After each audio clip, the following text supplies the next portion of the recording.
ಶಕುನಿಯ ಮಾತನ್ನು ಕೇಳಿ ಕೇವಲ ದುರ್ಯೋಧನನು ಅಷ್ಟೇ ನಾಶವಾಗಲಿಲ್ಲ, ಇಡೀ ಕೌರವಕುಲದ ಜೊತೆಗೆ ಶಕುನಿಯೂ ಕೂಡ ನಾಶವಾದ. ಎಂದಿಗೂ ಶಕುನಿಯ ಕಾರ್ಯವನ್ನು ಮಾಡಬೇಡಿ. ಅಲ್ಲದ ವಿಷಯಗಳನ್ನು ಕೇಳುವಂದವರೂ ಅಷ್ಟೇ ಅಲ್ಲ, ಅಲ್ಲದ ವಿಷಯಗಳನ್ನು ಹೇಳುವಂದವರು ಕೂಡ ಸರ್ವನಾಶವಾಗುತ್ತಾರೆ.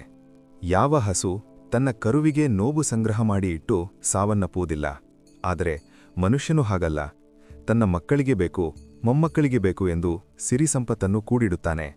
ಇದರಿಂದ ಒಂದು ಸತ್ಯ ತಿಳಿಯುತ್ತದೆ: ದೇವರ ಮೇಲೆ ಪ್ರಾಣಿಗಳಿಗೆ ಇರುವಂತಹ ನಂಬಿಕೆ ಮನುಷ್ಯನಿಗಿಲ್ಲ.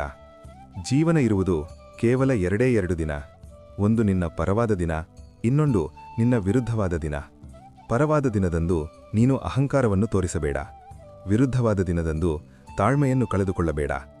ಸಂಪತ್ತು, ವಸ್ತ್ರ, ಸಂಬಂಧಿಕರು ಎಲ್ಲರೂ ಯಾವಾಗ ಬೇಕಾದರೂ ಕೈಯನ್ನು ಬಿಡಬಹುದು, ಆದರೆ ಭಗವಂತನು ಮಾತ್ರ ಯಾವ ರೂಪದಲ್ಲಾದರೂ ಕೈಯನ್ನು ಹಿಡಿಯುತ್ತಾನೆ, ರಕ್ಷಿಸುತ್ತಾನೆ. ಜೀವನದಲ್ಲಿ ನೆಮ್ಮದಿಯಾಗಿರಬೇಕು ಎಂದರೆ ನಾವು ಇನ್ನೊಬ್ಬರ ವಿಷಯಕ್ಕೆ ಅನಾವಶ್ಯಕವಾಗಿ ತಲೆ ಹಾಕಬಾರದು. ಮತ್ತೊಬ್ಬರು ನಮ್ಮ ಬಗ್ಗೆ ಏನು ಬೇಕಾದರೂ ಮಾತನಾಡಿಕೊಂಡರೂ ನಾವು ಅದರ ಬಗ್ಗೆ ತಲೆಕೆಡಿಸಿಕೊಳ್ಳಬಾರದು. ನಮ್ಮ ಪಾಡಿಗೆ ನಾವಿದ್ದುಕೊಂಡು ನಮ್ಮ ಜೀವನವನ್ನು ನಾವೇ ನಡೆಸಿಕೊಳ್ಳಬೇಕು. ನಾನು ಇಲ್ಲದಿರುವಾಗಲೂ ಈ ಪ್ರಪಂಚ ಇತ್ತು, ನಾನು ಬಂದು ಹೋದ ಮೇಲೂ ಈ ಪ್ರಪಂಚವೂ ಇರುತ್ತದೆ ಎಂಬ ಈ ಸತ್ಯವನ್ನರಿತವರು ಯಾವತ್ತೂ ಅಹಂಕಾರ ಪಡುವುದಿಲ್ಲ. ಕಾಯುವವನೋ ಮೇಲೆ ಇರುವನೋ, ಹೌದು, ಈ ಮಾತು 100ಕ್ಕೆ 100ರಷ್ಟು ಸತ್ಯ. ಆದರೆ ಕಾಯುವಂತೆ ನಾವು ಬಾಳಿದರೆ ಮಾತ್ರ. ಎಲ್ಲಿ ನಿನ್ನ ಕೀಳಾಗಿ ನೋಡುತ್ತಾರೋ ಅಲ್ಲಿ ನೀನು ಒಂದು ಕ್ಷಣವೂ ನಿಲ್ಲಬೇಡ. ಇನ್ನೊಬ್ಬರನ್ನು ತುಳಿದು ಬದುಕಲು ನೋಡಿದರೆ ಮೇಲೊಬ್ಬ ನಿಮ್ಮನ್ನು ತಿಳಿಯಲು ಕಾಯುತ್ತಿರುತ್ತಾನೆ. ತುಂಬಾ ಯೋಚಿಸಬೇಡಿ ನಿಮ್ಮ ಈ ಜೀವನದ ಬಗ್ಗೆ. ನಾನು ಮೊದಲೇ ಯೋಚನೆಯನ್ನು ಮಾಡಿಯೇ ನಿಮಗೆ ಈ ಜನ್ಮವನ್ನು ನೀಡಿರುವೆನು. ಸದಾ ಒಳ್ಳೆಯ ಸಂಕಲ್ಪ ಮತ್ತು ಒಳ್ಳೆಯ ಕರ್ಮಗಳನ್ನು ಮಾಡುವ ವ್ಯಕ್ತಿಯು ಅಮಾವಾಸ್ಯೆಯ ದಿನದಂದು ತನ್ನ ಕೆಲಸವನ್ನು ಮಾಡಿದರೂ ಅದು ಸಿದ್ಧಿಸುತ್ತದೆ. ನಡೆಯುವ ದಾರಿಯಲ್ಲಿ ಚುಚ್ಚುವ ಮುಳ್ಳು ಇದ್ದರೆ ಪಾದರಕ್ಷೆಯನ್ನು ಬಿಟ್ಟು ನಡಿ. ಬದುಕು ಎಂಬ ದಾರಿಯಲ್ಲಿ ಚುಚ್ಚಿ ಮಾತನಾಡುವಂತಹ ಜನರು ಇದ್ದರೆ ಅವರನ್ನು ನಿನ್ನ ಪಾದದ ರಕ್ಷೆಗಳನ್ನು ಬಿಡುವ ಸ್ಥಳದಲ್ಲಿ ಬಿಟ್ಟು ನಡಿ. ಜೀವನದಲ್ಲಿ ನೀವು ಸರಿಯಾದ ದಾರಿಯಲ್ಲಿ ನಡೆಯುತ್ತಿದ್ದರೆ ಅದನ್ನು ಸಾಬೀತುಪಡಿಸುವ ಅವಶ್ಯಕತೆ ಇಲ್ಲವೇ ಇಲ್ಲ. ಉತ್ತರ ತಾನಾಗಿಯೇ ಹೇಳುತ್ತದೆ. ಮನುಷ್ಯನಿಗೆ ಕುಡಿಯಲು ಶುದ್ಧವಾದ ನೀರು, ಸೇವಿಸಲು ಶುದ್ಧವಾದ ಗಾಳಿ ಬೇಕು, ತಾನು ಜೀವಿಸಲು ಶುದ್ಧವಾದ ಪರಿಸರ ಬೇಕು, ಹೊಟ್ಟೆಗೆ ಶುದ್ಧವಾದ ಆಹಾರ ಬೇಕು. ಆದರೆ ಅದನ್ನೆಲ್ಲವನ್ನೂ ಬಳಸುವ ತಾನು ಮಾತ್ರ ಶುದ್ಧವಾಗಿರಲು ಎಂದಿಗೂ ಕೂಡ ಪ್ರಯತ್ನವನ್ನು ಮಾಡುವುದಿಲ್ಲ. ತಮ್ಮವರಿಗಾಗಿ ಸಹಾಯ ಮಾಡುವುದನ್ನೋ ಅಥವಾ ಬುದ್ಧಿ ಹೇಳುವುದನ್ನೋ 4 ಗೋಡೆಗಳ ಮಧ್ಯೆ ಮಾಡಬೇಕು.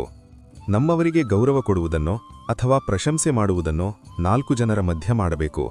ಇದರಿಂದ ನಮ್ಮ ಗೌರವದ ಜೊತೆಗೆ ನಮ್ಮವರ ಗೌರವವೂ ಹೆಚ್ಚಾಗುತ್ತದೆ. ಸತ್ಯ ಹೇಳುವ ಸಾಹಸ ಮಾಡು. ಪರಿಣಾಮವನ್ನು ಎದುರಿಸುವ ಶಕ್ತಿ ಪರಮಾತ್ಮನು ಕೊಟ್ಟೇ ಕೊಡುತ್ತಾನೆ. ನಿನ್ನೊಳಗೆ ಏನಿರುವುದೋ ಅದುವೇ ನಿನಗೆ ಹೊರಗೆ ತೋರುವುದು. ಯಾವುದು ನಿನ್ನೊಳಗೆ ಇಲ್ಲವೋ ಅದು ಎಷ್ಟೇ ಹುಡುಕಿದರೂ ಸಿಗಲಾರದು.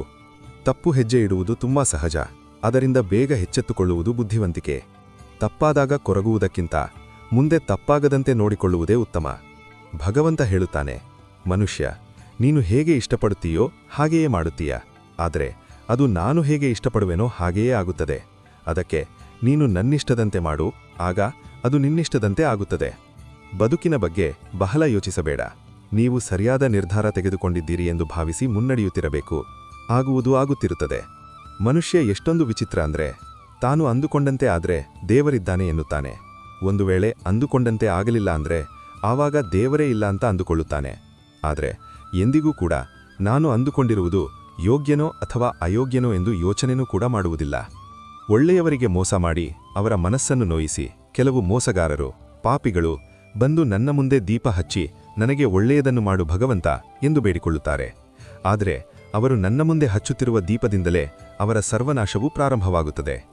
ಮನಸ್ಸನ್ನು ಶುದ್ಧಿ ಮಾಡುವುದು ಮೌನ, ದೇಹವನ್ನು ಶುದ್ಧಿ ಮಾಡುವುದು ಸ್ನಾನ, ಆತ್ಮವನ್ನು ಶುದ್ಧಿ ಮಾಡುವುದು ಪ್ರಾರ್ಥನೆ, ಬುದ್ಧಿಯನ್ನು ಶುದ್ಧಿ ಮಾಡುವುದು ಧ್ಯಾನ, ಸಂಪಾದನೆಯನ್ನು ಶುದ್ಧಿ ಮಾಡುವುದು ದಾನ, ಸಂಬಂಧವನ್ನು ಶುದ್ಧಿ ಮಾಡುವುದು ಕ್ಷಮೆ, ಆರೋಗ್ಯವನ್ನು ಶುದ್ಧಿ ಮಾಡುವುದು ಉಪವಾಸ, ಸಕಲ ಪಾಪಗಳನ್ನು ಶುದ್ಧಿ ಮಾಡಿ ಧರ್ಮದ ದಾರಿ ತೋರಿಸುವುದು ಭಗವದ್ಗೀತೆ. ಎಲ್ಲರ ಜತೆಯಲ್ಲಿ ಇರು, ಎಲ್ಲರಂತೆ ನಗುತ್ತಿರು. ಅಷ್ಟು ಬಿಟ್ಟರೆ ಎಲ್ಲರೂ ನಮ್ಮವರೇ ಎಂದು ಎಂದಿಗೂ ಬಿಗಬೇಡ. ನಟನೆಯಿಂದ ಕೂಡಿದ ಮನುಷ್ಯನ ಪ್ರೇಮ ವಿಷಕ್ಕಿಂತ ಅಪಾಯಕಾರಿ ಎಂಬುದನ್ನು ಎಂದಿಗೂ ಮರೆಯಬೇಡ. ಶಬ್ದಗಳು ಒಂದೇ ಸ್ಥಳದಲ್ಲಿ ಯಾವತ್ತೂ ಕುಳಿತುಕೊಳ್ಳುವುದಿಲ್ಲ. ನಿಮ್ಮ ನಾಲಿಗೆಯಿಂದ ಹೊರಬಂದು ನಂತರ ಅವುಗಳು ಯಾತ್ರೆಗೆ ಹೊರಟು ನಿಲ್ಲುತ್ತವೆ. ಅದಕ್ಕಾಗಿ ಬೆನ್ನು ಹಿಂದೆ ಕೂಡ ಯಾರನ್ನೂ ನಿಂದಿಸಬೇಡ. ಸಂಪತ್ತು, ವಸ್ತ್ರ, ನೆಂಟರು ಯಾವ ಕ್ಷಣದಲ್ಲಾದರೂ ಕೈಬಿಡಬಹುದು, ಆದರೆ ಭಗವಂತನು ಮಾತ್ರ ಯಾವ ರೂಪದಲ್ಲಾದರೂ ಕೈಯನ್ನು ಹಿಡಿದೇ ಹಿಡಿಯುತ್ತಾನೆ, ರಕ್ಷಿಸುತ್ತಾನೆ. ಈ 3 ಪರಿಸ್ಥಿತಿಯಲ್ಲಿ ನೀನು ಮೌನವಾಗಿರು. 1. ನಿನಗೆ ಕೋಪ ಬಂದಾಗ ಮೌನವಾಗಿರು. 2. ಜನರು ನಿನ್ನ ಮಾತಿಗೆ ಬೆಲೆಯನ್ನ ಕೊಡದೇ ಇದ್ದಾಗ. 3. ನೀನು ಜನರ ಮಾತನ್ನು ಕೇಳಲು ಬಯಸಿದಾಗ. ಎಲ್ಲರನ್ನೂ ಪ್ರೀತಿಸು, ಅದರಲ್ಲಿ ಕೆಲವರನ್ನು ಮಾತ್ರ ನಂಬು. ಈ ಪ್ರಪಂಚದಲ್ಲಿ ಎಲ್ಲವೂ ಸತ್ಯ, ಆದರೆ ಎಲ್ಲರೂ ಸತ್ಯವಂತರಲ್ಲ. ನೀವು ಯಾರಿಗೂ ಮೋಸವನ್ನ ಮಾಡಿ ಬದುಕಬೇಡಿ. ಎಲ್ಲರಂತೆ ಇರಿ, ಎಲ್ಲರ ಜೊತೆಗೆ ನಗುತ್ತಾ ಇರಿ. ಅಷ್ಟು ಬಿಟ್ಟರೆ ಎಲ್ಲರೂ ನಮ್ಮವರೇ ಎಂದು ಹೆಮ್ಮೆ ಪಡಬೇಡಿ. ನಟನೆಯಿಂದ ಕೂಡಿದ ಮನುಷ್ಯನ ಪ್ರೇಮ ವಿಷಕ್ಕಿಂತ ಅಪಾಯಕಾರಿ ಎಂಬುದನ್ನು ಎಂದಿಗೂ ಮರೆಯಬೇಡ. ಒಮ್ಮೆ ಸ್ಮಶಾನದಲ್ಲಿ ಹೋಗಿ ನೋಡಿ ಬನ್ನಿ, ಹಾಗೆ ತಿರುಗಾಡಿ ಬನ್ನಿ. ಅಲ್ಲಿ ನಾನು ನನ್ನದು ಎಂದು ಹೇಳಿದ ಎಷ್ಟೋ ಜನರು ಮಣ್ಣಾಗಿರುವುದು ನಿಮಗೆ ಕಾಣಿಸುತ್ತಾರೆ. ಜೀವನದಲ್ಲಿ ಯಾರನ್ನಾದರೂ ಮೋಸ ಮಾಡಿ ಜೀವನದಲ್ಲಿ ಮೇಲೆ ಬರುವ ಕನಸನ್ನು ಕಾಣಬೇಡಿ. ಯಾವುದು ನಿಮ್ಮ ಭಾಗ್ಯದಲ್ಲಿದೆಯೋ ಅದು ನಿಮಗೆ ಸಿಕ್ಕೇ ಸಿಗುತ್ತದೆ. ಜೀವನದಲ್ಲಿ ಗುರಿ ಇರಬೇಕು, ಆದರೆ ಇನ್ನೊಬ್ಬರ ಮೇಲೆ ಉರಿ ಇರಬಾರದು. ವ್ಯಕ್ತಿಗಳಿಗೆ ಗೌರವ ಕೊಡಬೇಕು, ಬೆಲೆ ಕೊಡಬೇಕು, ಆದರೆ ನಿಮ್ಮ ಯೋಗ್ಯತೆಗೆ ಪಾತ್ರರಾದವರಿಗೆ ಮಾತ್ರ. ಯಾವ ವ್ಯಕ್ತಿ ಎಲ್ಲಾ ಸಮಸ್ಯೆಗಳಿಗೆ ಬೆಲೆ ಕೊಡುತ್ತಾನೋ, ಗೌರವ ಕೊಡುತ್ತಾನೋ, ಆ ಪೆಟ್ಟಿಗೆ ಜೀವನದಲ್ಲಿ ಬರೀ ಸಿಗುವುದು ಕಣ್ಣೀರು ಮಾತ್ರ. ನಿಮ್ಮ ಕಷ್ಟಗಳಿಗೆ ಸ್ಪಂದಿಸುವವರ ಜೊತೆ ನೀವಿರಿ. ಬದುಕಿನಲ್ಲಿ ಎಷ್ಟು ಸಂಬಂಧಗಳಿವೆ ಅನ್ನುವುದು ಮುಖ್ಯವಲ್ಲ, ಎಷ್ಟು ಸಂಬಂಧಗಳು ನಮ್ಮ ಜೊತೆ ಸಂತೋಷವಾಗಿ ಸ್ಪಂದಿಸುತ್ತಾರೆ ಅನ್ನುವುದು ಮುಖ್ಯ. ನೀವು ಇನ್ನೊಬ್ಬರ ಸಂತೋಷವನ್ನು ನೋಡಿ ದುಃಖಪಡಬೇಡ.